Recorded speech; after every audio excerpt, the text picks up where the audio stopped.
Welcome. My name is Samantha Schwartz. My teammates Chelsea Irvin, Alexis Darling, and I will provide you with information on the current state of ACOs integrating care for substance abuse with primary care settings. Effective integration of prevention, treatment, and recovery services across healthcare systems is key to addressing substance misuse and its consequences. It represents the most promising way to improve access to and quality of treatment.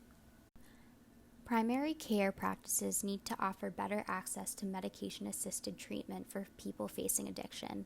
With nearly 80% of Americans with opioid use disorders not receiving treatment, one answer is for physicians and policymakers to do more to make medication-assisted treatment available in primary care settings. Services for the prevention and treatment of substance abuse and substance use disorders have traditionally been delivered separately from other mental health and general health care services.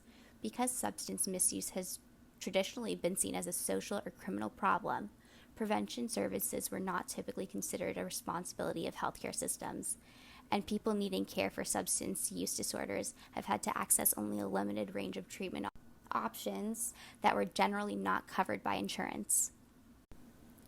Physicians may feel inadequately prepared to meet the needs of these patients. In the largest study on how primary care physicians address substance use disorders, less than 20% described themselves as very prepared to identify alcoholism or illegal drug use, and more than 50% of patients with substance use disorders said their primary care physician did nothing to address their substance abuse. Because of the impact that behavioral health has on total cost of care, Medicare ACOs could be expected to include behavioral health in their efforts.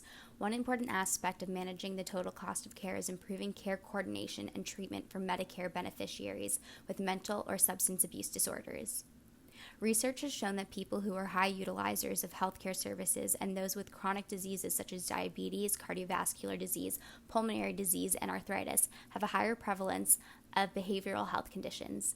Behavioral health conditions in patients with chronic medical comorbidities have also been associated with poorer adherence to treatment, greater disability, and poor quality of care compared to similar patients without behavioral health conditions. One reason for the importance of improved care coordination for individuals with substance use problems is their high prevalence in the U.S. population. An estimated 26% of adults in the United States have a behavioral health problem, such as mental health illness, a substance use disorder, or some combination of the two. Furthermore, substance use disorders are chronic illnesses rather than acute medical conditions.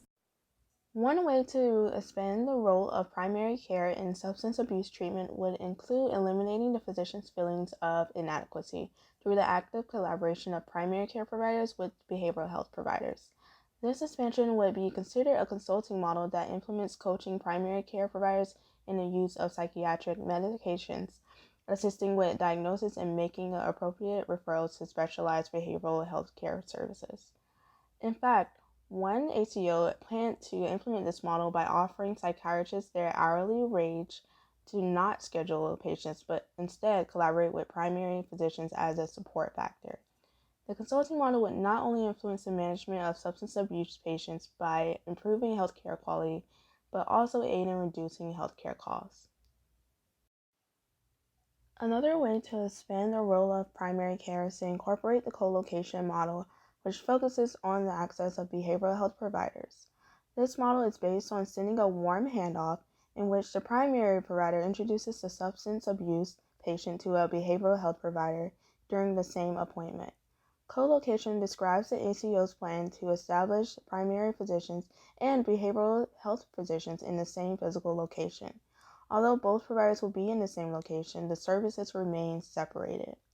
This model can result in a greater access to a psychiatrist who may aid in severe substance abuse cases and reinforces the consulting model because of the physical proximity between the two providers. Some of the implications of the co-location model includes early identification, greater acceptance of referral, and improved communication and care coordination. Unlike the consulting model and the co-location model, an embedded model has a more active collaboration between primary care providers and behavioral health providers. This model incorporates social workers which provide the services of behavioral health screening, alternatives to psychotherapy, and aid in the exchange of information between both the primary care provider and a psychiatrist if necessary.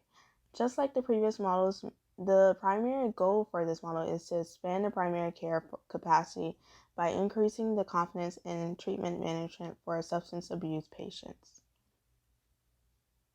Integrating care for substance abuse with primary care settings within an ACO offers significant opportunity to improve outcomes and reduce cost.